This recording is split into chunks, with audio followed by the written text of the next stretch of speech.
இந்திய கட்சிகள் தமிழ்நாட்டிற்கு எதற்கு, இல்லது ஆந்திராவுக்கு எதற்கு, இல்லது கேரளாவுக்கு எதற்கு, கர்நாடகாவுக்கு எதற்கு? அறிவார்ந்த எனது தம்பி தங்கைகள், என்னிலும் இளைய தமிழ் தலைமுறை தம்பிகள் சிந்திக்கணும், தங்கைகள் சிந்திக்கணும். காங்கிரஸ் இந்திய கட்சியா இல்லையா? இந்திய கட்சியா இல்லையா சொல்லு? இந்திய கட்சியா இல்லையா? இந்திய கட்சி. பாரதிய ஜனதா இந்திய கட்சி. அதன் முழக்கம் என்ன? பாரத மாதாக்கு ஜெய். காவிரி நதிநீரில் உன் நிலைப்பாடு என்ன? உன் நிலைப்பாடு என்ன? அங்க கர்நாடக மாதாக்கு ஜெய. இதை ஏன்? நாங்கள் பாரத மாதாவின் குழந்தைகளா இல்லையா? கேள்விக்கு பதில் இருக்கா? இருக்கா? இருக்கா? இந்திய கட்சிகள் நல்லா கவனிக்கணும். இந்தியனுக்கும் திராவிடனுக்கு இருக்கிற இந்த ரெண்டு திருட்டு பயல்களையும் நல்லா தெரிஞ்சுக்கணும். அண்ணனை விட்டா உனக்கு சொல்லித்தர உலகத்தினிமே ஒருத்தன் பிறந்து வந்தாதான். இந்த பார் நல்லா கவனிக்க. இந்திய கட்சி எது? பாரதிய ஜனதா. இந்திய கட்சி எது? இந்த காங்கிரஸ். அங்க வரும்போது காவிரி நதிநீர் என்றால் கன்னடர் நலனையே பேசும். அது கர்நாடக மாநில கட்சியாக மாறிக்கிறோம். பாரதிய ஜனதா கர்நாடக மாநில கட்சியாக மாறிக்கொள்ளும். அங்கே ஏது இந்தியா? அங்கே ஏது இறையாண்மை? அங்கே ஏது தேசிய ஒருமைப்பாடு? பதில் இருக்கா? யார்கிட்ட இருக்கு? யார்கிட்ட இருக்கு? தம்பி அண்ணாமலை இருக்கா? இல்ல ஐயா மோடி இருக்கா? யார்கிட்ட இருக்கு? நாட்டின் பிரதமர், இந்தியா கூட்டணியில் காங்கிரஸ் டிஎம்கே ரெண்டு ஒன்றும் போதிக்கல, தண்ணி விடுன்னு தகராறு ஒன்றும் பண்ணிக்கல. ஆனால் என்ன நடந்தது? என்ன நடந்தது? ஐயா என்ன சொல்றாங்க? இந்தியா கூட்டணிக்குள்ள ரெண்டு இருக்கிற கட்சி ரெண்டும் காவிரி நதிக்காக அடிச்சுக்கிறதுன்றார். தெருவில் நின்று வேடிக்கை பார்க்கிற மாதிரி பேசிக்கிறார். அந்த தண்ணீரை உரிய நதிநீர் பங்கீடை தலையிட்டு பெற்றுக் கொடுக்க வேண்டிய பொறுப்பில் இருக்கிற இந்த நாட்டின் முதல்வர் அமைச்சர் ஒரு பொறுப்பற்ற பேச்சு. ரெண்டு கட்சி அடிச்சுக்கிறதுன்னு மகிழ்ச்சியா இருக்காரு. அவரே சொல்ற, நாங்க நர்மதா நதியிலிருந்து எந்த பிரச்சனையும் இல்லாம எல்லாருக்கும் பிரிச்சுக்கிறோம் தண்ணி அப்படின்னு. அதே மாதிரி தலையிட்டு எங்களுக்கு பிரிச்சு கொடுக்க வேண்டிய பொறுப்பும் கடமையும் யாருக்கு இருக்கு? பிரதமருக்கு. அதில் தலையிட்டு எனக்கு தண்ணீரை பெற்றுத்தராது பொறுப்பற்று விலகி நிற்கும் பிரதமருக்கு எதற்காக என் ஓட்டு? ஒரு சொட்டு தண்ணி வாங்கி தர துப்புள்ளாத வக்கில்லாத உங்களுக்கு தமிழன் வாக்கு எதுக்கு என்கிற கேள்வியை மான தமிழச்சி மார்ல பால் குடிச்ச ஒவ்வொரு மகனும் சிந்திக்கணும். சும்மா மானங்கட்டு போய் தெரியாத. ஒரு எறும்பை நீ தொற்றுவியாடா? ஒரு சித்தெரும்பை தொற்றுவியாடா? அது சத்துக்கு கடிக்கும்டா. அப்படின்னா இவ்வளவு பெரிய வீர பரம்பரையில் வந்த நீ இப்படித்தானா? ஜல்லிக்கட்டு கால ராஜேஷன் ஜல்லிக்கட்டு மாடு பிடிக்கிறவன் நினைச்சா அவன? மாடு என் பரம்பரை, என் சொத்தடா. மாடு என் செல்வம். ஜல்லிக்கட்டு எதுக்கு விடுறோம்? கிடா சண்டை எதுக்கு? சேவச்சண்டை எதுக்கு? சேவச்சண்டை எதற்கு? செத்து தோத்து போன கோழியை கரியாக்குவோம். சேவலை ஜெயிச்ச சேவலை இனப்பெருக்கத்துக்கு வச்சுக்கிடுவோம். தோத்த கிடாய கரியாக்கும், ஜெயிச்ச கிடாய இனப்பெருக்கத்துக்கு வச்சுக்கிடுவோம். ஜல்லிக்கட்டில் பிடிபடாத காலை எதுவோ அதான் இனப்பெருக்கத்துக்கு வச்சுக்கிடுவோம். ஆட்லையும் கோழிலையும் மாட்லையும் வீரத்தை அடுத்த தலைமுறைக்கு கடத்திய பரம்பரையடா தமிழன் பரம்பரை. விலங்குகள்ல பறவைகள்ல வீரத்தை கடத்திய நாங்கள் மான தமிழ் மக்கள் எங்கள் பிள்ளைகளுக்கு எங்கள் ரத்தத்திலே வீரத்தை கடத்தாம விடுவோமா என்ன? அம்மா பூச்சாண்டி ஆடிட்டு இந்தியா அது எந்த பக்கம் இருக்கு? இந்திய கடலுக்குள் நான் செத்து விழுகும் போது எங்கே போனாய்? எங்கே போனாய்? எங்கே போன? என்னை கொன்று குவிச்ச சிங்களனுக்கு சிறப்பு பயிற்சி கொடுத்தது யார்? போர்க்கப்பல் பரிசு கொடுத்தது யார்? அதற்கு காசு கொடுத்தது நான். என் காசுல என் இனத்தை கொல்ல நீ ஆயுதம் கொடுத்த, பணம் கொடுத்த. வட்டி இல்லாத கடன் 80,000 கோடி எண்ணி கொடுத்தது காங்கிரசின் கை. எதிர்த்து பேசாமல் வேடிக்கை பார்த்தது பாரதிய ஜனதா. கூட நின்ன துரோகத்தை, பச்சை துரோகத்தை, பைந்தமிழினம் சாவதை பார்த்து கொண்ட துரோகி கருணாநிதி திமுக. எதிர்த்து போராடி போரை நிறுத்த வேண்டிய இடத்தில் இருந்து அமைதியாக போர் என்றால் பொதுமக்கள் சாவது இயல்புதானே என்று சொல்லிக் கொண்டிருந்தவர் அம்மையார் ஜெயலலிதா.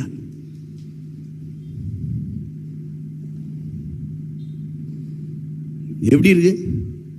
கோவப்படாமல் இருக்கணும் அப்படின்னா ஒன்று எப்படி பேசுமா? அருமை தமிழ் மக்களே, இன்றைய தினத்தில் பார்த்தீங்கன்னா நம்ம அக்கா தங்கச்சியில் ஒரு 1000 பேரை கற்பழித்து கொண்டிருக்காங்க. நம்ம பிஞ்சு குழந்தைகள் மேலே குண்டுகளை போட்டு கொண்டிருக்காங்க. இப்படி பேசவாடா? எங்கள் ஊரில் என்ன, என்னப்பா செத்தவங்கையில் வெத்தலா கொடுத்த மாதிரி பேசிட்டு இருக்க? எங்கள் வாழ்வும் எங்கள் வளமும் மங்காத தமிழ் என்று சங்கே முழங்குன்னு ஒரு வய உட்காந்துருக்க மேடம் எல்லாம் போயிடும், தூங்கி கொட்டாய் விடும். தண்ணீர் ஊற்றி எழுப்பி எந்திரிக்கலைன்னு தான் என் பாட்டை வெந்நீர் ஊற்றி எழுப்பி பார்க்குறான். நானும் தான் 13 வருஷமாக கத்தி பார்க்குறேன். டாக்டர்ஸ் 2 பேர் 2 வண்டியில் ஏறிக்கிட்டு பேசாத சத்தமாக பேசாத அப்படின்னு கொடுமை. எப்படிப்பட்ட ஆள் பாரு. இந்த இந்திய கட்சி அந்தந்த மாநிலம் என்கிற வரும்போது மாநில நலனை பேசுது. ஆனால் இந்த திராவிட கட்சி இந்திய நலனை பேசும். வேடிக்கை பத்தியா? அங்கிருந்து மோடிங்க வந்து மகாகவி பாரதி அவர் பேசுகிறாரு. பேசுகிறாரு. திருக்குறள் பேசுறாரு, எல்லாம் பேசுறாரு. தமிழ் உலக மொழிகளிலே மூத்தது, தமிழ் இந்திய மொழிகளின் தொன்மையை தமிழில் அறியலாம்னு அவர் நாம பேசுறாரு. சில அவர் பேசிட்டாரு. ஏன்னா இங்க ஓட்டு வாங்கணும். எல்லாம் கவனிச்சுக்கிட்டியா? நல்லா கவனி. இங்க தம்பி அண்ணாமலை என் மண் என் மக்கள். யார் அரசியல்? ஏன் அரசியல் தான். என் மண் என் மக்கள் வச்சு கர்நாடகாவில் அவர் நடந்தார்னா அது இந்திய அரசியல். பீகாரில் நடந்து குஜராத்தில் நடந்தா இந்திய அரசியல்.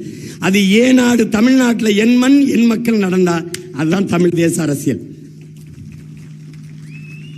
அனைத்து இந்திய அண்ணா திராவிட முன்னேற்ற கழகத்தினுடைய பொதுச் செயலாளர் பெரும் மதிப்பிற்குரிய ஐயா எடப்பாடி பழனிசாமி, தமிழர் உரிமை மீட்போம், தமிழ்நாட்டை காப்போம். அதான் எனக்கு தான் பேசுற. அப்படி அதுதான் தமிழ் தேசியம். தமிழ் தேசியம்னா என்ன? இதுதான். ஹலோ ப்ளீஸ், இதுதான். Please understand. இதுதான் திஸ் இஸ் தமிழ் நேசன். இவ்வளவுதான். இதான் திஸ் இஸ் தமிழ் நேசனிசம். வேற ஒண்ணும் கிடையாது. போட்டு குழப்பிக்காத. அது இவங்க பாருங்க, அவர் இங்க வந்து தமிழ்நாட்டை வந்து தமிழ்ல பேசிக்கிட்டு தமிழ்ல இது பண்றாரு. தமிழ்நாட்டை எப்படியா பிடிக்கணும்ட்டு எங்கால இங்க இருந்து அங்க போய் நின்றுட்டு இந்தியாவை காப்பாற்ற ஸ்டாலின் அழைக்கிறேன் வாங்க. திராவிட மாடலின் தலைவர் இந்தியாவை காப்பாற்ற போயிட்டார். அவங்க அந்தந்த மாநிலத்தில் நின்றுகிட்டே பாருங்க. இந்திய கட்சி மாநில நலன் பேசும், மாநில கட்சி இந்தியாவின் நலனை பேசும். இதாண்டா ஆரியன் திராவிடன் ரெண்டும் ஒண்ணு. ஒரு நாள் கட்டி பிடிச்சு கைகுலுக்கி சங்கமிப்பார்கள் பார் என்று எங்க தாத்தா தெய்வ திருமகன் முத்துராமலிங்கத்தவர் சொன்னதை நீ நினைவுபடுத்தி பாடுறா. அவர் சொன்னார். அவர் இல்ல பேர வந்தேன் என்ன சொன்ன? நாங்கள் இந்தியரும் இல்லை, திராவிடரும் இல்லை, தேவரும் இல்லை, தேவேந்திரரும் இல்லை, நாடாரும் இல்லை, கோணாரும் இல்லை, செட்டியாரும் இல்லை, வன்னியரும் இல்லை, கவுண்டரும் இல்லை, உடையாரும் இல்லை, பிள்ளையும். என்னதாண்டா பண்ணீங்க? நாங்கள் தமிழர்கள் 2 பேரும் சேர்ந்தான். இப்ப நானே இந்துன்னு சொல்லியிருந்தேன்னு வச்சுக்க, எக்ஸ்ட்ரானரி. நானே திராவிடன் சூப்பர் சூப்பர். இன்னொரு நாய் கூட சேர்ந்துருச்சு. தான் நடக்கணும். நானே சாதி கட்சி வச்சேன்னு வச்சுக்க, ஒன்றும் கிடையாது. நீ யோசிச்சு பாரு. சாதி கட்சி வச்சவன் சாதிச்சதை மட்டும் சொல்லு. இந்த சாதியிலே இல்லாதவன்ட்ட 4-3 சீட்டுக்கு முட்டிக்கால் போட்டாதான் மிச்சம். சொல்லு, நீ சொல்லு. அவனா எதிர்த்து பேசு. தனிச்சு ஏன் நிக்கிற? தனிச்சு நிக்கிறதுனால 40 இடத்துல நிக்கிறேன். 40 இடத்துல தமிழ்நாட்டில் நிக்கிற ஒரு கட்சியை சொல்லு. எந்திரிச்சு சொல்லு. அவனா ஒரு கட்சி. வலிமையானவன் யார்? நான் தான்.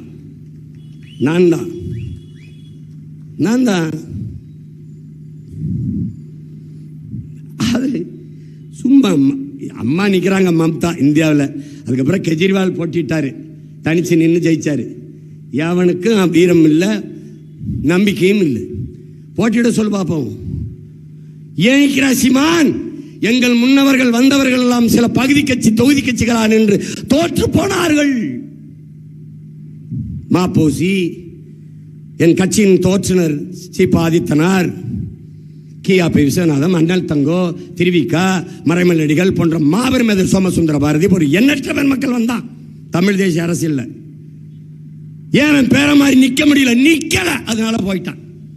அப்ப வரலாறு எனக்கு படிப்பிக்குது. எங்க ஐயா மருத்துவர் ராமதாஸோட வாட அந்த நாட்டில் தலைவர் இருக்காரு. இல்லை எங்க அண்ணன் திருமாவளவனை தாண்டியா? 2 பேரும் செய்த தவறு என்ன? இந்த திராவிடங்க கிட்ட போய் நின்னது, 4-3 சீட்டுக்கு நின்னது. தோத்தா என்ன தோத்துட்டு போறோம், தோத்தா என்ன தோத்துட்டு போறோம், தோத்தா என்ன தோத்துட்டு போறோம். தோல்வி என்பது தோல்வி அல்ல, வெற்றியின் தாய் என்பதை நீங்கள் கவனத்தில் வச்சுக்கணும்.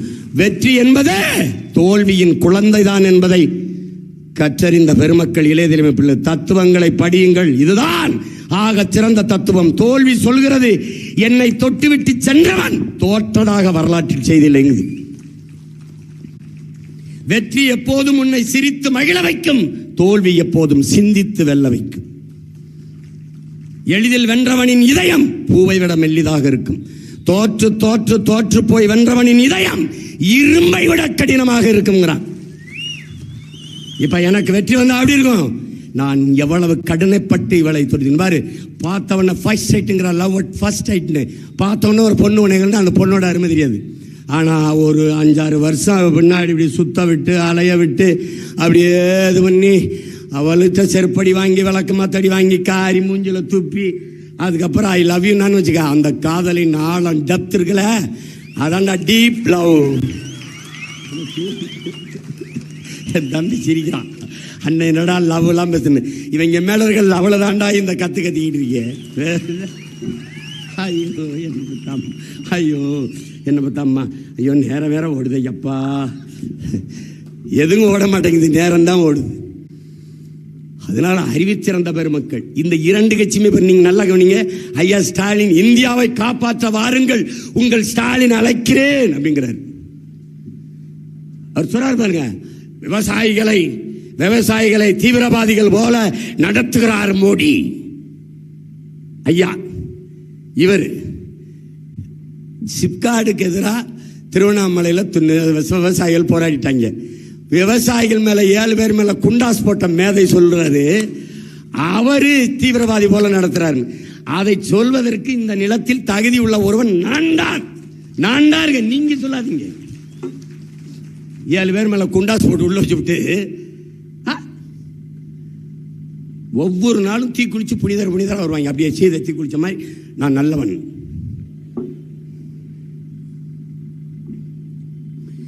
அதாவது இவங்கள மாதிரி பொய் புரட்டு கரைங்க உலக வரலாற்றில் கிடையாது. ஒரு நேரத்துக்கு ஒன்று பேசுவாங்க, இதை நான் பேசும்போது சிரிப்பாங்க. நீங்க தான் பேசுங்களேன், நான் இதை செஞ்சிருவேன்னு 6 மாசம் விட்டு அவங்களே யோசிச்ச மாதிரி சொல்லுவாங்க. சொந்தமா மூளையும் இல்லை, சிந்திக்கிற திறனும் இல்லை, சொன்னாலும் கேட்கறதும் இல்லை. அப்புறம் புதுசா அவர்களே ஒரு சிந்தனை சிற்பி போல நாங்களே சிந்திச்சது போல சொல்லுவாங்க. இப்போ ஒரு கேள்வி, புதிய கல்விக் கொள்கையை ஏற்கிறீர்களா எதிர்க்கிறீர்களா? ஐயா ஸ்டாலின் கேளுங்க. எதிர்க்கிறோம். அப்ப பிரைம் மினிஸ்டர் PM ஸ்ரீ பள்ளின்னு ஒன்று வருதுல்ல, அது எந்த திட்டத்தில் இருக்கு, அதை ஏன் ஏற்கிறீங்க? பதில் கேட்டு சொல்லணும். நாளைக்கு இங்கே திமுக சார்பாக ஓட்டு கேட்டு வந்தா யாராவது ஆதரவு வந்தா கேட்கணும். இந்த ஸ்ரீ பள்ளி இருக்குல்ல, பிரைம் மினிஸ்டருடைய ஸ்ரீ பள்ளி திட்டம், அதை ஏற்கிறீங்களா எதிர்க்கிறீங்களா? ஏற்கிறீங்க. இது புதிய கல்விக்குள்ள இருக்கா பழைய கல்விக்குள்ள இருக்கா? புதிய கல்விக்குள்ள இருக்குது. இதை ஏன் ஏற்கிறீங்க? இப்போ எப்படி இருக்கிறீங்க? தாயை எதிர்க்கிறீர்கள், சேயை ஏற்கிறீர்களா? இந்த சிறிப்பள்ளி பிரைம் மினிஸ்டருடைய சிறிப்பள்ளியில கிறிஸ்தவர் இஸ்லாமியர் ஆசிரியராக முடியுமா? கேள்வி இருக்கா? கேள்விக்கு பதில் இருக்கா? உங்களுக்கு இருக்கா? பிறகு புதிய கல்விக் கொள்கை என்பது நம் பிள்ளைகளுக்கு நாம் எழுதி வைக்கிற மரண சாசனம். பெரும் பெரும் கல்வியாளர்கள், பேரறிஞர்கள், தம்பி 12ஆம் முடிச்சு நீட்டு தேர்வு எழுதும் போதே தோல்வியை தாங்கிக்கிற மனமுதிர்ச்சி இல்லாமல் நம்ம பிள்ளைய தற்கொலை பண்ணி செத்து போகுது. 12ஆம் தேர்வில் தோல்வி விட்டாலே முதிர்ச்சி இல்லை, 16 வயசுல செத்து போகுது. ஆனா 5 வயசுல நீ பொது தேர்வு எழுத சொல்ற, 5 வயசுல 5ஆம் வகுப்புல பொது தேர்வு எழுத சொல்ற. 8 வயதில் தான் கல்வியில் முதலிடத்தில் இருக்க தென்கொரியா 1ஆம் வகுப்பு சேர்க்குது. கல்வியில உலகத்திலே முதலிடத்தில் நம்பர் 1 இடத்தில் பிளேஸ்ல இருக்கிற தென்கொரியா தன் மாணவ பிள்ளைகளை 8 வயதில் தான் 1ஆம் வகுப்பு சேர்க்குது. எப்படின்னா, உடை அவனுக்கே போட்டுக்க தெரியணும், சாப்பாடு அவனுக்கே எடுத்து சாப்பிட தெரியணும், அவனுக்கே கழிவறை போய் வரணும், எல்லாம் அந்த தெரியுற அந்த இடத்துல தான் அவனை பள்ளிக்கூடத்தில் சேர்க்கணுங்குது. அது வரைக்கும் பிளே ஸ்கூல் தான். ஆனால் இங்கே கற்ப பையில் இருக்கும்போதே LKG UKGக்கு சீட் வாங்கி வச்சிருக்கான். இந்த 8 வயதில் என் பிள்ளை நீ பொது தேர்வு பப்ளிக் எக்ஸாம் எழுத சொல்ற. அந்த நேரத்தில் தோத்து போயிட்டான்னு வச்சுக்கிறேங்க, என் மகன் அந்த பிஞ்சு மனதை அப்படி நொறுங்கி விழுந்துடும். சமூகத்தை எதிர்கொள்ள முடியாது, சக நண்பர்களை பார்க்க முடியாது. ஐயோ நம்ம தோத்துட்டோமோன்னு கல்வி மேலே வெறுப்பு வந்து விடும். இது எப்படி மாத்துவாய் சீமான்? மாத்துவேன். பசுஞ்சோலை பள்ளிகள், நோ எல்கேஜி யூகேஜி, கிழிச்சு தூரப்படுப்பு. அப்படி போ. அரும்பு மொட்டு மலர் 3 வகுப்பு. என் பிள்ளைகளை யாரும் படிக்க சொல்லக்கூடாது.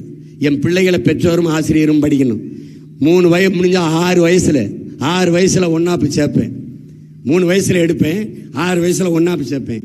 கேட்பேன் சான்றிதழ், பெற்றோர்கிட்டையும் கேட்பேன், ஆசிரியர்கிட்டையும் கேட்பேன்.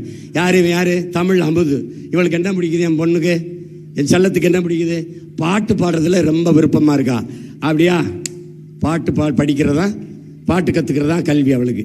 மற்றது அறிவியல், புவியியல், ஆங்கிலம், வரலாறு அதெல்லாம் துணை பாடம்.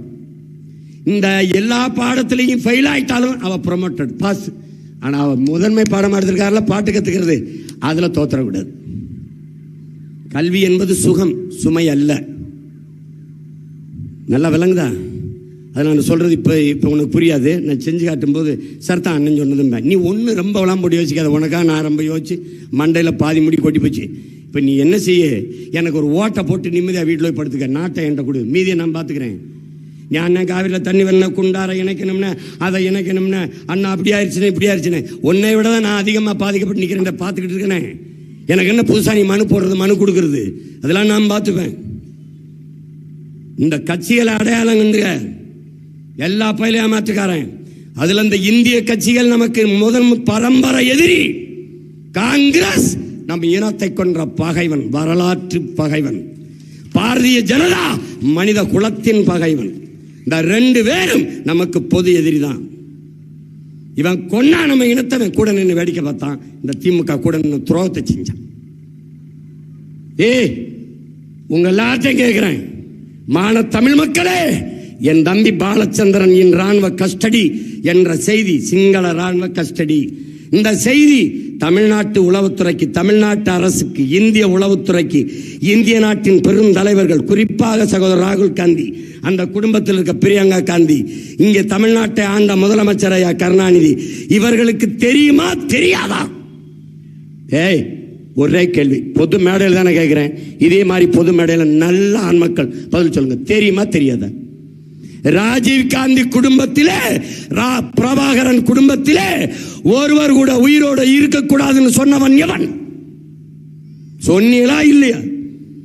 அந்த பச்சிலம் பாலகனை வெறுமேலோடு தொலைதூரத்தை வெறிச்சு பார்த்து கொண்டிருந்தவன் எதை?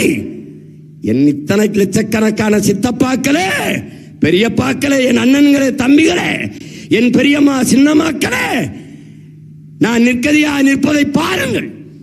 உங்கள் இனத்தின் உரிமைக்காக, விடுதலைக்காக போராடிய வீர மறவனின் மகன், இளைய மகன் தனித்து நிற்பதை பாருங்கள். அந்த பிஞ்சு நெஞ்சிலே 5 குண்டை பாய்த்தியவன் எவன்? அதை பற்றி இந்த நிலத்தில் பேச ஒரு நாக்கு இருந்துச்சாடா? உனக்கு ஒரு நாதி இருந்ததா சொல்லு. இருந்ததா? சிரியால அயலான்கிற ஒரு பையன் கடல்ல செத்து கரை ஒதுங்கினவன எல்லாரும் கொந்தளிச்சலடா. மல்லாக்க செத்து 5 குண்டு வாங்கி செத்திருந்த என் தம்பி பாலச்சந்திரனுக்கு ஒருத்தங்கூட ஒரு பச்சதா பண்ணலடா. யோக்கிய பயிலடா. இவர்கள் நம் பிணத்தின் மீது நாற்காலியை போட்டு பதையை அணிவித்தவர்கள் பாவிகள். இவர்களை பழிக்கு பழி வாங்காமல் மான தமிழ் மகன் எவனும் தூங்கக்கூடாதுடா. நீ எதிரியை போய் எங்கடா தேடிட்டு இருக்க? நீ தங்கச்சி இசைப்பிரியாவை வன்புணர்வு செய்து கொலை செய்து போட்டான். இங்க இருந்த ஆட்சியாளர்கள் சொல்லும்போது ராணுவம்னா கற்பழிக்கத்தாயா செய்யும். எப்படி இருக்கு?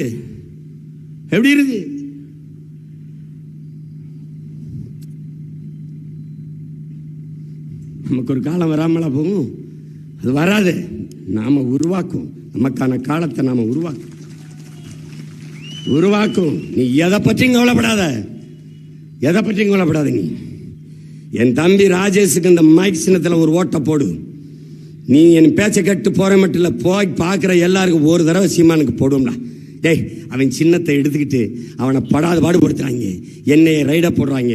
அவனை அடக்கி ஒடுக்கி தமிழனுக்கென்று வருகிற குரலை நெருக்க நினைக்கிறான். தமிழ் தேசிய அரசியல் வளர்ந்து விடக்கூடாது, அது ஒளிஞ்சிடணும்னு நினைக்கிறான். அவனுக்கு இந்திய அரசியல் இருப்பது இங்க திராவிடனுக்கு ஆபத்து இல்லை, திராவிடன் இருக்கிறதுல அவனுக்கு ஆபத்து இல்லை. ஏன்னா இங்க அதிமுக திமுகவுக்கு பிரச்சனை இல்லை. ஏன்னா திருடனுக்கு திருடன் பாதுகாப்பு. புதிதாக ஒருவன் வந்தால் 2 பேருக்கும் ஆபத்து என்று கருதி தமிழ் தேசியம் ஆபத்தானது, தமிழ் தேசியம் ஆபத்தானது கட்டமைக்கிறான். தமிழ் தேசியம் ஆபத்தானது என்றால் அருகிலே ஆந்திராவிலே தெலுங்கு தேசம் என்று 1/2 நூற்றாண்டுகளுக்கு மேலே கட்சி இருக்கே, அந்த கட்சியோட நீங்கள் எல்லாம் ஏன் கூட்டு வைத்தீர்கள்? தெலுங்கர்கள் தெலுங்கு தேசம் என்று வைத்தால் ஆபத்தில்லை, தமிழர்கள் நாங்கள் தமிழ் தேசம் பேசினால் ஆபத்தாயிருதா? எப்படி? நாடு என் நாடு, தேசம் என் தேசம், இங்கு வாழ்கிற மக்களின் மொழி, கலை, இலக்கியம், பண்பாடு, காட்டுவளம், கனிமவளம், நீர்வளம், நிலவளம், மலைவளம், கடல் வளம், மணல் வளம் எல்லாற்றையும் காப்பது, மக்களின் நலன் காப்பது, இதற்கு ஒரு அரசியல், அது தமிழ் தேச அரசியல். அவ்வளவுதான். இதுல என்ன உனக்கு பிரச்சனை?